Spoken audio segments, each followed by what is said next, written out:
રાજસ્થાનના રણ વચ્ચે એક એવું ગામ છે જ્યાં છેલ્લા 200 વર્ષથી કોઈ રહેતું નથી. એક એવું ગામ જે એક જ રાત્રે ખાલી થઈ ગયું અને જતા જતા ગામવાસીઓએ એવો શાપ આપ્યો કે આજે પણ ત્યાં કોઈ રહી શકતું નથી. લોકો કહે છે રાત્રે ત્યાંથી આજે પણ લોકોના વાતોના અવાજ આવે છે, પાયલ વાગે છે અને ખાલી ઘરોમાં અજાણી છાયાઓ ફરતી દેખાય છે.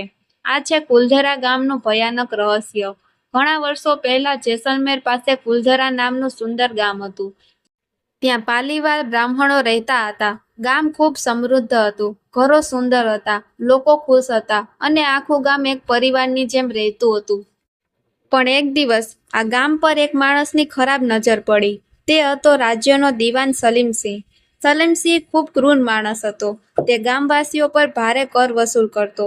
એક દિવસ તેની નજર ગામની એક સુંદર યુવતી પર પડી અને તે તેને જબરદસ્તી પોતાની બનાવવા માંગતો હતો. તેણે ગામવાસીઓને ધમકી આપી, જો એ છોકરી મને નહીં સોંપો તો આખું ગામ બરબાદ કરી દઈશ.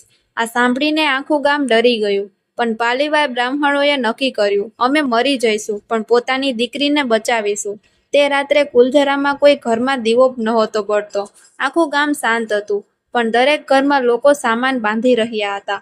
અને પછી મધરાત્રે હજારો લોકો ગામ છોડીને ચાલ્યા ગયા. કોઈને ખબર પણ ન પડી. સવાર સુધી આખું કુલધરા ગામ ખાલી થઈ ગયું. પણ જતા પહેલા ગામવાસીઓએ એક શાપ આપ્યો, આ ગામમાં હવે ક્યારેય કોઈ રહી નહીં શકે. આજે પણ કુલધરા ગામ ખાલી છે. લોકો કહે છે કે રાત્રે ત્યાં અજાણી ચીસો સંભળાય છે. કેટલાક લોકોને એવું લાગ્યું કે કોઈ એમની પાછળ ચાલી રહ્યું છે, તો કેટલાક લોકો કહે છે કે તેમણે ખાલી ઘરોમાં દીવા બળતા જોયા છે. ઘણા પેરાનોર્મલ ટીમો ત્યાં તપાસ કરવા ગઈ, પણ તેમના કેમેરા આપમેળે બંધ થઈ ગયા અને કેટલાક લોકોને અજીબ અવાજો પણ રેકોર્ડ થયા. વર્ષ 2018, 5 યુટ્યુબર્સ કુલધરામાં રાત્રે વિડીયો બનાવવા ગયા. શરૂઆતમાં બધું સામાન્ય હતું, પણ રાત્રે 1 વાગ્યે અચાનક એક છોકરીના રડવાનો અવાજ આવ્યો.